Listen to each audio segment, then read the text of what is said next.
means to be a disaffiliated church. So before we get started tonight, I'd like to say a word of prayer, and then I've got something I want to say, and then I'm going to turn it over to the BLT. So let's bow our heads together. Almighty God, we thank you so much for the legacy of Wayne Street Church and what we have meant to this community and to your mission over the years, and what we are going to continue to mean to that. We ask, God, that you'll guide us as we answer a few questions, try to clear up a few crazy issues that are going on, try to calm some fears and help everybody kind of see where we're going, and that we may be able to come out the other side of this closer together, knowing that a very clear reason as to why we exist, what our purpose is, and what we want to accomplish. Thank you for each and every person who made the time to be here this evening. Please bless our time together so that when we depart from this place, we will have a better understanding of where we stand now. We ask this in Jesus' name. Amen. All right. Well, the first thing I want to say is, because there's been a lot of questions, that's exactly why we're having this meeting here tonight. And let me tell you where we are. Under this, because we're currently still United Methodist, that's no matter what, we will be until July 1st. Under the United Methodist system, the way you get your pastor is like this. Is you as a United Methodist congregation, you say, okay, we're here, and we need a pastor. So somebody from the BLT would call the district superintendent would go to the cabinet, which is a conference level appointment.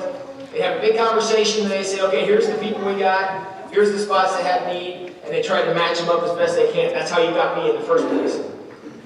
So under this system, what happens is that if you get sick of me, or if I get sick of you, here's what happens. One of us, either you or me, calls the district superintendent, and July 1st, I go to a different congregation, and you guys get somebody else who probably looks and acts a lot like I do. All right? That's how it currently works. Now that we're disaffiliated, it doesn't work that way anymore. Now at any point, if you get sick of me or I get sick of you, you have nobody and I'm unemployed. So things are a little bit different now. Because there's a lot of risk. You know, there's a little bit of risk assumed by you guys and a lot of risk assumed by me. So the reason I wanted to have this meeting here tonight is I wanted to give everybody a chance, first of all, to know where we are. But I also want your blessing. I'm in the process of giving up my credentials to be here, to be able to stay with you if that's what we want to do. I don't necessarily want to go through all that, and then, maybe 6 months or a year from now, we decide this isn't working out. So I want to give you a chance to talk to me, to see where we are, to give your blessing to this, and we're probably going to do this a year from now, again, as we continue the conversation as to what this is going to look like. Okay? So, I wanted some assurances. I guess that's what I'm looking for. So I know there are some people who are not happy with me at all. I know there are other people here who are thrilled. And so I want to give everybody a chance to come and have their say and have their vote, be a part of the conversation. Because if we decide we're going to do this, we're in this together, thick or thin. Okay? Hopefully thicker than thinner, but we'll see about that.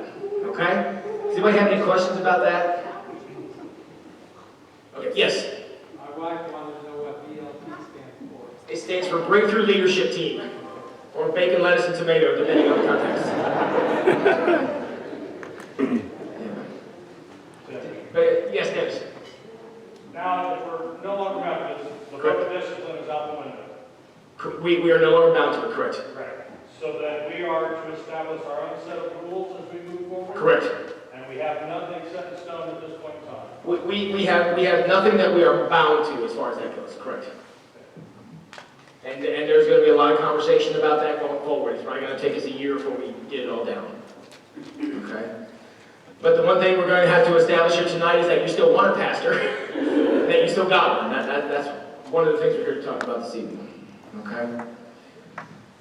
Any other questions? Yeah. I got to joke around Sunday a little bit. Could you tell us your feelings as whether or not you really want to stay? Yes. What your long-term thoughts are? Yes. Okay. Yeah. That's the point of this conversation we're having here tonight. I would love to stay. I'd love to be here for at least the foreseeable future. I don't know that I'm going to be, the answer to your forever, because I'm not going to be around forever. But for at least the next couple of years, I would very much like to stay. Unless something changes, again, that can always change. You may decide, I may decide, who knows. But as it stands here now, I would very much like to be here for at least the next couple of years. If we're going to talk very, very practically, I can tell you that Susan is about 5 years from retirement. I just throw that out for what it may be worth. Okay? And so that's what we're looking for. I came here in 2018. I came here having served a series of churches that were in big trouble. All of them. I became known as the guy who was able to go in and straighten out situations that were a mess. That was kind of what I was known for around the conference, back in the day. I went into some really horrible situations. And I can tell you, I spent about 8 years getting bludgeoned in the head with a sledgehammer by my previous congregation. So I say that to know that when I came here, and they told me the only problem that you guys had is you went through 5 pastors in 6 years, and that's what I had to get you through, I'm like, heck yeah, that sounds great! Let's go try that one. And so I came here, and what I was told to do was to help settle you down, to give you some consistency, and to stay long enough to be able to kind of get things back together. You weren't really having any trouble. Didn't have to fire anybody when I got here. Your finances were good, so you weren't really in trouble at all, except for you were looking for some consistency. Well, that quickly leveled itself out in about an hour after I got here. So I thought, well, this is going to be good. Well, then we had to go through COVID, and then we had to go through, this. And I was telling the BLT the other night, I was thinking, you guys need to stop having issues. but that's where we are. So my call quickly became to try to help piece you through COVID, which I think we did very well. And now I guess my role here is to help you live through this. So that's where we are. I would like to stay with you until you figure out what you want to do. Whether we end up in the GMC or not, I have no idea. That'll be something we're going to determine later. Once we've done a lot more research and look into it and read about it. I like what I've seen out of the GMC. The problem with the Global Methodist Church is that everything they tell you begins with the word tentative.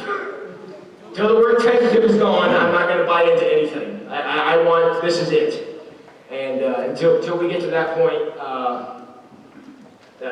those things can go south quickly. So that's the long answer to your question. I would very much like to walk with you through the next little bit and try to help get you through till the permanent solution presents itself.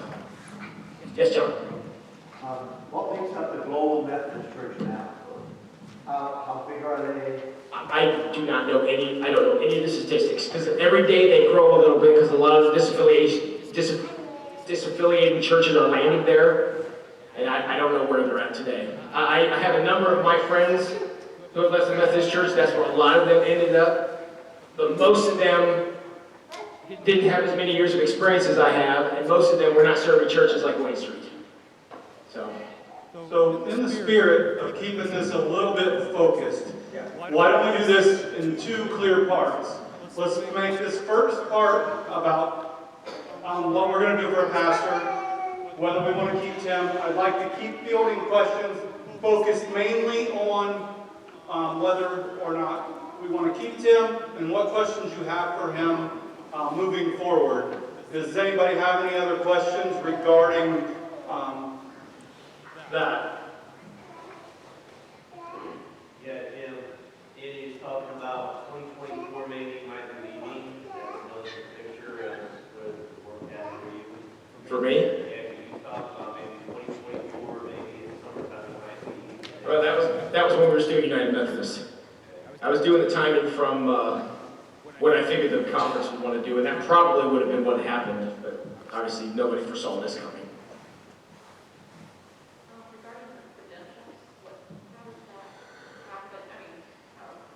Yeah, the question about my credentials is I didn't realize this until here recently. I actually have enough years in to retire, so I can actually go to retired status and not have to give up my United Methodist credentials, and I'm working on that right now. I submitted a letter a week ago today after the vote a week ago Sunday, and I sent the letter to the bishop, the district superintendent, and a few other people.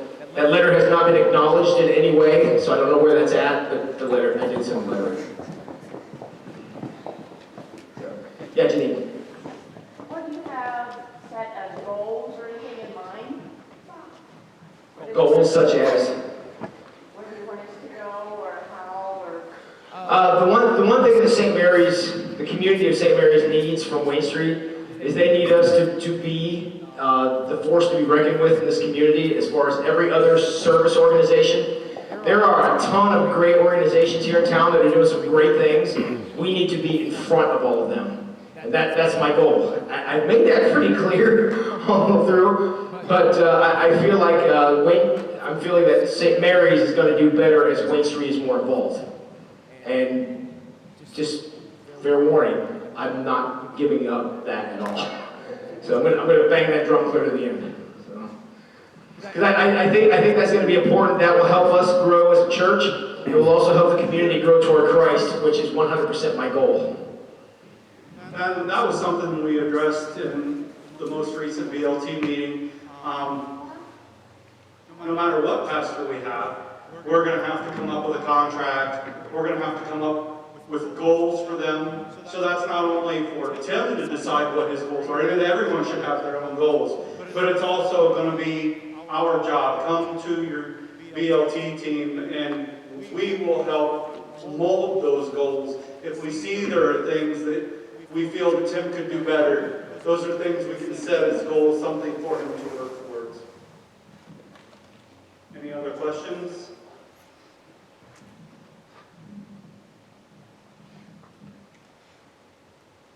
Are you guys ready? Are you guys ready to take a vote on this? And you know what? I'd like to dismiss Tim. And then if there's any other questions we'd like to have, if there's something you would rather not ask in his presence, Tim, I can text you as soon as we get done. I'll be up in my office eating supper. Okay. I'm sure this won't take long, but let's give Tim a minute to get down the hall in the spirit of confidentiality. If you have something that you would like to get off your chest, something you think needs to be brought forward to the church, now would be the time. I wonder, and this maybe is off the subject, will the rest of the staff stay the same if we keep Tim or don't keep Tim? The question is, will the staff remain the same, whether we keep Tim or not keep Tim? That was a question I was unsure of because I was like, what do we do with Don? What do we do? We've got several people on the payroll. I was told that Don's not affiliated. He was not assigned to us from the Methodist Church. He's hired directly. Everyone else is hired directly from Wayne Street Church. They're not Methodist employees. They're not. That shouldn't change unless we so choose. Or they do. Sure. Or if they do. What about health insurance for Tim? Health insurance, that's figured into his compensation package. It's part of what he's give us a proposal. Basically what we're paying him now, he's actually asked for a cut in pay. He understands that we're going to be going through some things. So he took his overall compensation package and basically we're going to be probably paying him less than what he's making now. And I believe his health insurance was figured into that. Is that correct, Karen? Correct, yeah. His entire liability, we can sustain it as it is now. Good question. Anybody have anything else?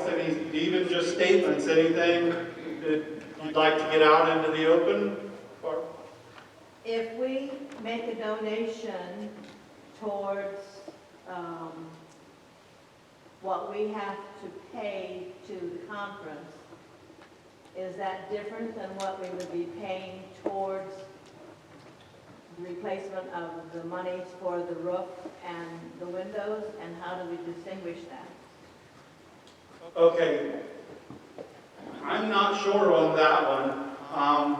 The question is, if a donation is made to the United Methodist Church or to Wayne Street Church directly. We have two different ways we're going to have to make payments, right? One towards what we owe for our apportionments and master fees and that. retirement and everything's kind of figured into one big calculation. Right. Can we make a donation towards that? Right. I think it just needs to be one lump sum payment, so you could make a donation to the church. To be able to build that fund back up, I think is what she's asking. Okay, so the plan, so right now, our plan, can we come back to that, because that's not really pastor related. Let's get the pastor portion of this over, and then I will address that, because I wanted to talk about what our plan was to pay for the disaffiliation. Does anybody else have any concerns or questions about whether or not we pursue Tim as our pastor? He mentioned about looking into retirement for the Methodist Church. Is there retirement in his new package with us? No. Well, if it is, he would have to contribute towards it. It's not an extra amount. We're not Whatever. setting up a retirement fund for it. That is not the plan of the current, at the time. But, I know we've got some questions, but I think we ought to just go ahead and vote. I think most of us know whether we want Pastor Tim to come back. Sure. Everything take care of some of those. Bud asked if we could just go ahead and take the vote. He said, and I would agree, most of us pretty much know what we're going to do. A few questions aren't going to make a difference either way. But Jim had his hand up first. I was just going to make a comment that he mentioned pursuing retirement with the United Methodist system. And if he did that, I'm assuming that he would get retirement benefits from the United. Yeah, that's what he referred to. So the question is about his retirement. So it's like teachers that retire early and go back and teach, maybe somewhere else or even in the same school district. It would work similar to that. Tim has enough years in, he would be considered retired from the United Methodist Church, and then he would basically work another job to start over.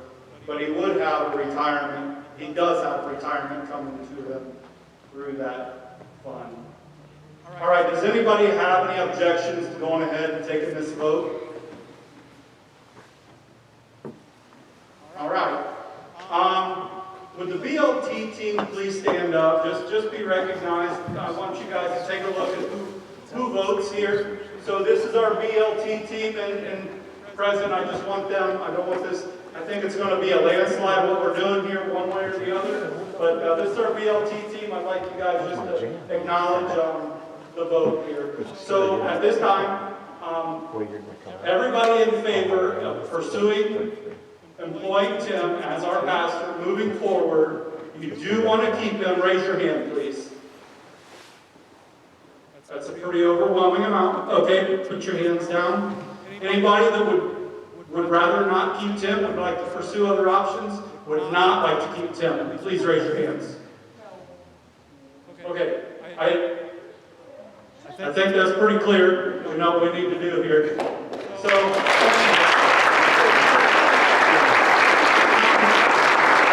with that being said, any concerns you do have that wasn't brought up until this time, we are going to be building his goals. We are going to be making his contract, and we would like everyone to have, if you come to your BLT team, yeah, can somebody text Tim and let him know to come on back?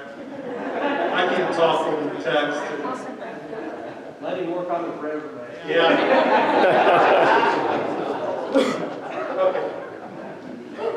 Jim, your question about Pastor Tim retiring, one of the main reasons he wants to do that is so he's not required by United Methodist Church to go to a different church. Because they could pull him out of here at only a minute and say, you now go here. So by him retiring and not being active, they can't force him to move. So that is the main reason he is retiring from United Methodist Church. To make sure that was clear, so no one thinks, well, he's going out and living in Florida right now. That's not his intent. It's just so that he can't force him to go to a different church. And the last time I spoke to him about that, he said that he was going to freeze his retirement with the United Methodist Church. He's not going to start drawing money from that until he gets old enough. Right. Okay,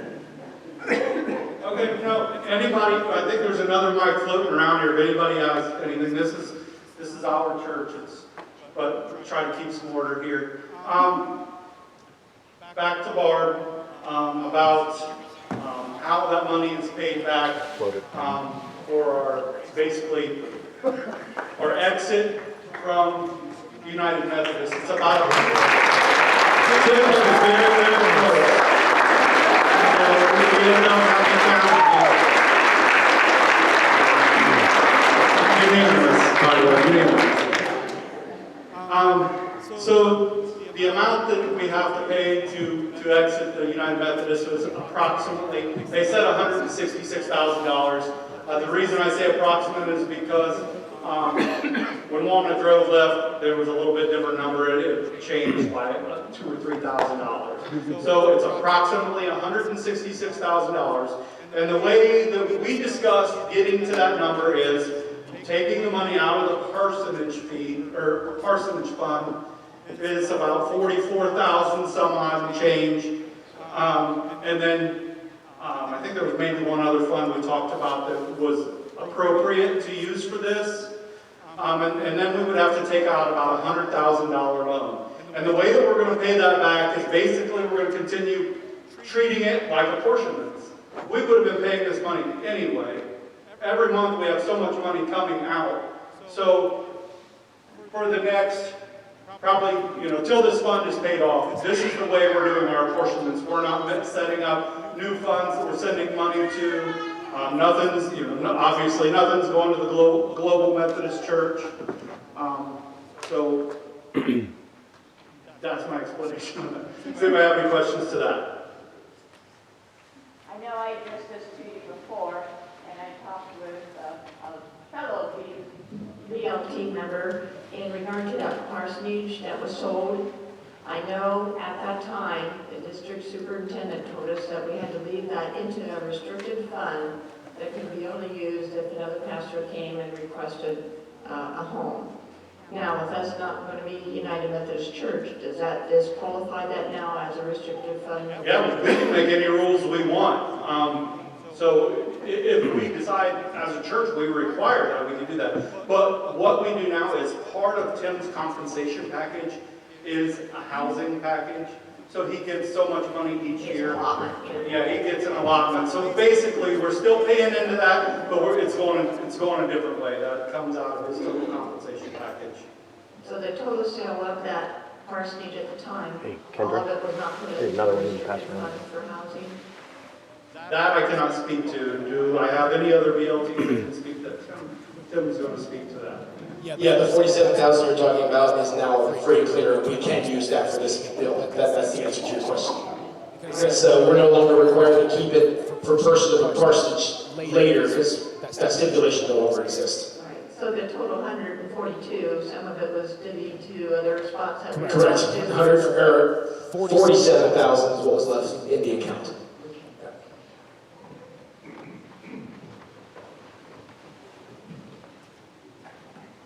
Okay, any other questions off the top of your head? Otherwise, I'll kind of scroll through the questions that were fielded this week. If you guys have any particular ones you would like answered, go ahead, raise your hand, shout it out. Otherwise, I'm going to try to answer questions. I know Tim already spoke to this. We have no intentions right now of doing anything as far as joining any other United Church front. Right now, the obvious choice that every other Methodist church has at least had to entertain, I guess, was the Global Methodist Church. And right now, their book of discipline isn't written. Just like Tim said, everything's tentative. So it would be, in my opinion, it would not be in our best interest to join the Global Methodist Church because we don't even know what their book of discipline is. So our plan for now is to basically adopt the United Methodist book of discipline. We hope to, get rid of some of all the long wording and the legal stuff. I'm not going to get rid of legal stuff, we got to keep it, but kind of simplify it and take some of the complications out of it. I know there was a lot of question about the Global Methodist Church. That's pretty much where we're at. And I told someone yesterday that my own personal opinion is, and this is only the way I believe things will happen, is I don't think we'll do anything within the next 2 years. For one, we're going to be paying off our apportionments. Other churches, basically, I think we would have to do research on them, whether we would want to join any other church front. So I foresee us for, in my opinion, at least 2 years being independent, following our own rules, doing, we're going to have to find, if something would happen, God forbid, to Tim, we'd have to find our own pastor. We would, we're going to have to figure those things out all on our own. But that's the plan for now.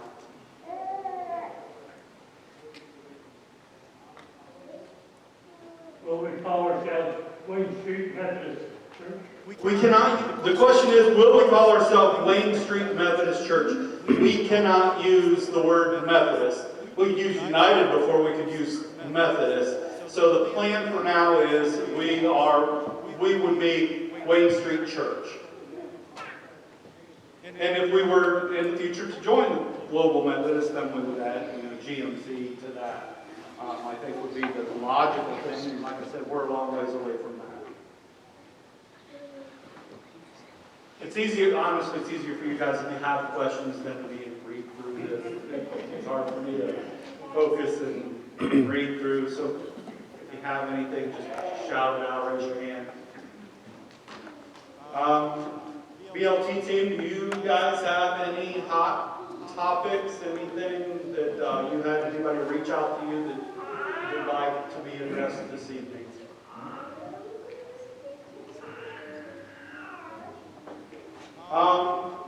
That was a couple things that financially, that's our plan to pay off that $100,000 loan for the next few years.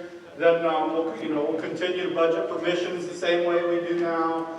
Budget will look very much the same.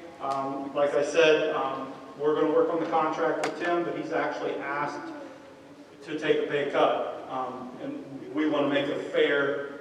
We want to make sure that he's fairly compensated though too. So,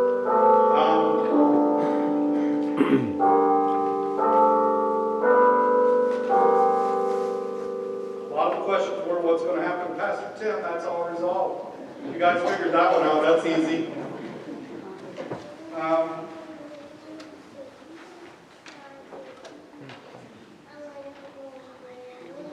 Membership. A lot of questions about what's going to happen with your membership. This might be one Tim can answer more easily than me, but obviously until July the 1st, you are United Methodist. If you would like to stay with the United Methodist Church, please seek Pastor Tim. He can help you get your membership transferred to another United Methodist Church. Otherwise, your membership will automatically just become, or will continue to be, is what I should say, a member of Wayne Street Church. So, in regard to that, is there a cutoff date to make that decision, or will it be July 1st? Well, they will no longer be members of the United Methodist Church as of July 1st. I don't know if there's a hard cutoff date, because you could always go join the United Methodist Church anytime you wanted. But as far as transferring for this, we will no longer be United Methodist as of July 1st. This organization here. Any of you who want to maintain membership in the United Methodist Church, I will help you find one. It's not going to be easy, considering I think all of them have disaffiliated in this area, but we'll figure that out, and that's how that would have to work.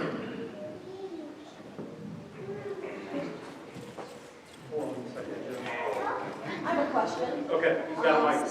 Since we're no longer going to be the United Methodist Church, what about our upcoming youth that was took confirmation classes? Will there be an introduction into the church, more or less, at least the... That'd be a good Tim question. I feel like I should go up front, maybe. We will still have some kind of system of bringing people into what it means to be a member of the church. We're still going to be very Wesleyan in the way we approach things. So, yeah, we may not, worry so much about Methodist history, but we will have an experience that will help bring people into what it means to be a member of a church and here at Wade Street. Talk about our history here and those kinds of things. And right now, Bud had forwarded a question whether we keep our structure the same, whether we have an actual BLT team or an administrative board. The plan is not right now, we have no plans to change anything, so we'll continue to function under the leadership team, breakthrough leadership team. I always forget the B, or what the BV even means, even though it's scary, right? And I just wanted to thank you guys for being patient with me tonight. Actually, Joe Sutton is the president of the Breakthrough Leadership Team, and Audra fell ill today, and he was unable to be here, so I'm filling in for him, not trying to be the face of the church, but that's, you guys are gonna be sick of seeing me. 2 days in a row, you're stuck with me, but Candy?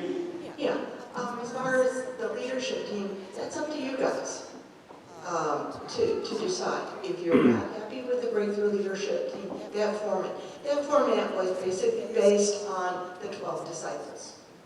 And we had 12 people that would make decisions. Now, if you don't like that and you want to have more of a board or that kind of thing, you'll have to bring that to the board and see if there's enough people that want to change it. So, because you're kind of free and clear right now.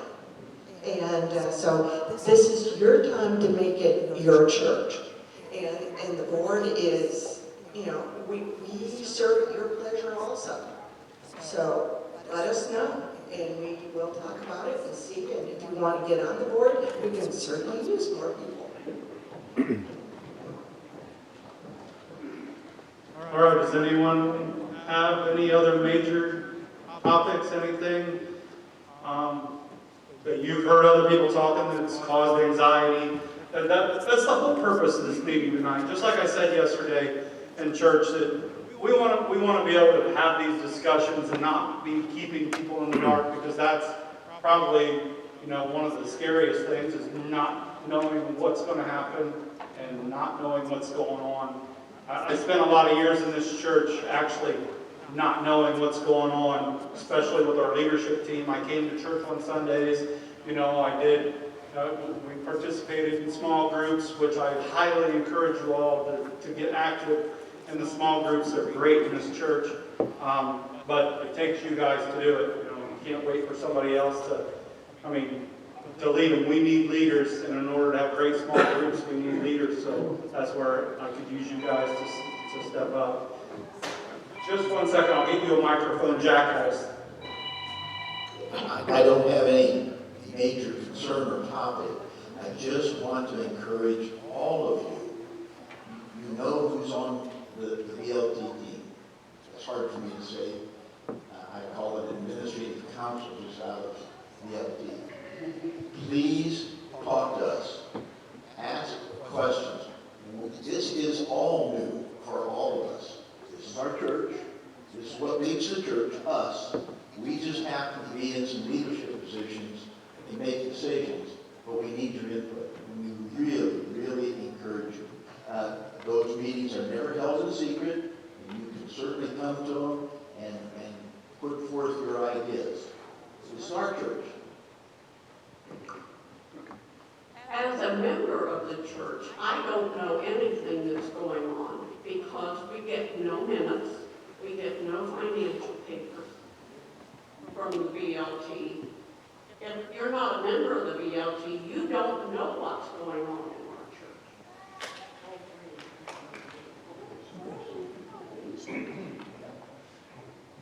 Now, to that I would say that I'm new to the leadership team, and I don't know how that was handled in the past. So I don't know. I would encourage you to, reach out to us. It's our job to keep you informed. But is that something, Canyon, do you know in the past how, I don't think we just, that's not financial statements. I think they're open, but I don't think we just aren't going to be sending them out there. But but I could be wrong. So Debbie, you want to see what the minutes were? Well, I'd just like to know what's going on. Okay, well, number one, you're welcome to come anytime. Matter of fact, that's what Jack did. He came on his own for several months. And look, he's had a staff parish now. That won't happen. I shouldn't have said that, but, When are the meetings? We don't even know that. okay, we meet on the third Monday of the month at 6 o'clock. And like I said, There's a bulletin board right outside this pillar in between the windows. It says it's not completely up to date. Not all the members have been refreshed because we have had at least 3 new members come on in the last few months. But I think it says what day we meet, but I'm not 100% sure that's something. I will see to it that gets fixed. I also, And how do we know when the board members are changed? We never seem to know that until they're done. I mean, I was asked to be on the board, and I couldn't take that position. But how, The way to best know if you're interested in what's going on with the board, I don't want this to come off as rude, but the best way to know what's going on with the board is, I don't expect anyone to be there every month, but stop in your board meetings like Jack. yeah, all the information that's shared at the board meetings are out in my emails, they're out in the bulletin, they're out in newsletters. I mean, there's nothing that we talk about that's not covered in there unless it's something very remedial, but most of that is in there. As far as the financial statements, the giving is all in the bulletin every week. So that I mean, it's not as extensive as what the BLT gets, but all that information is out there. Can we So- give them a copy of the minutes if that's? Yeah, if you want a copy, I mean, there's nothing secret about the minutes. If you're interested in that, we can put those out in email or whatever, sure.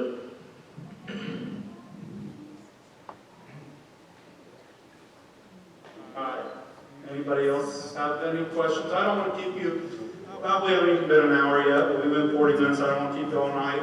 But I do want to make sure if you have a question, it gets answered. Does anybody else have anything? We're still the same people, we're gonna make it. We're gonna stand strong. Absolutely. Nothing's gonna, we're still the same people.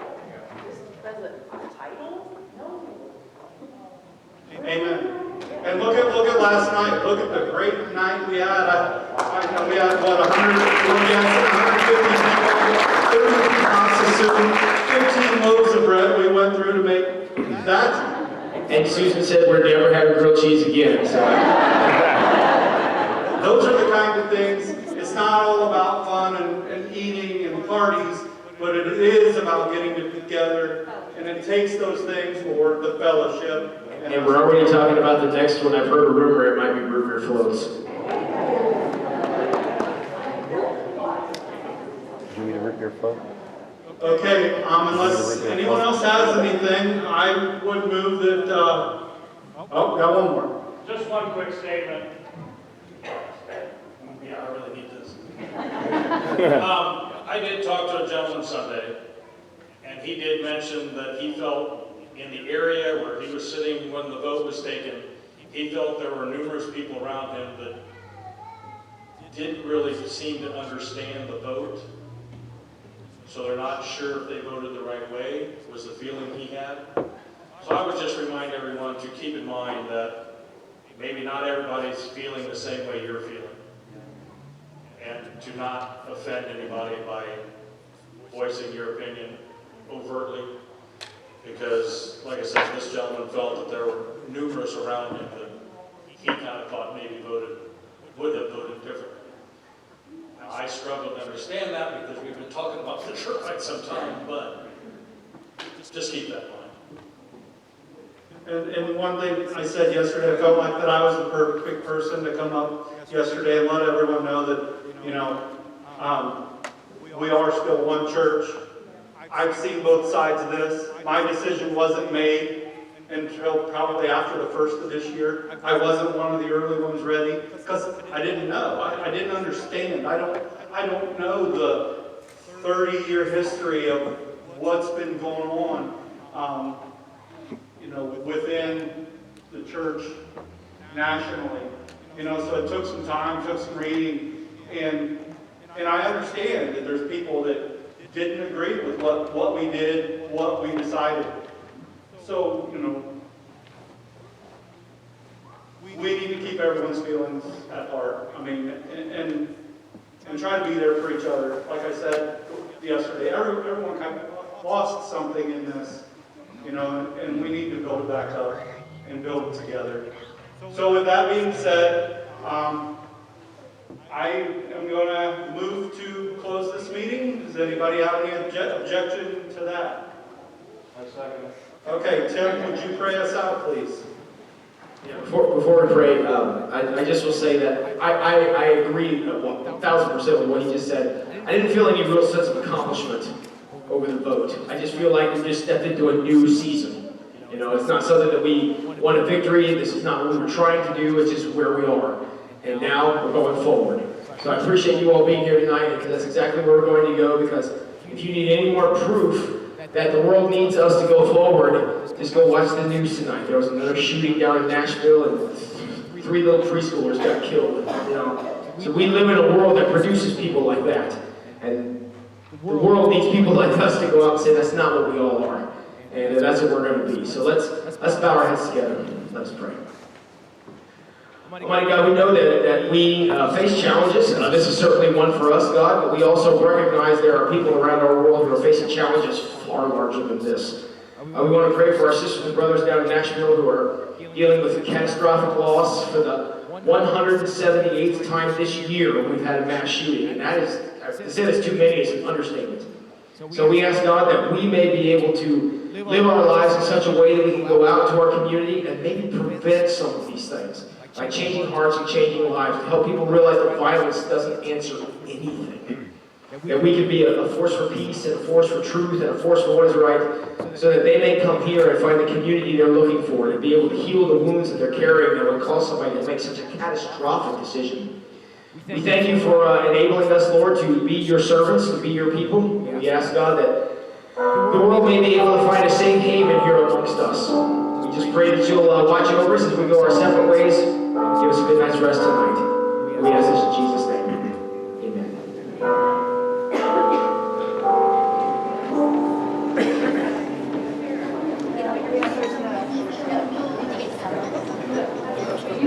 That's back here. Thank you very much. I never just click them off, because sometimes it costs. Oh, yeah. There we go. We got her. Thank you, sir. Thank you. Got it done. Okay.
Bye, JC.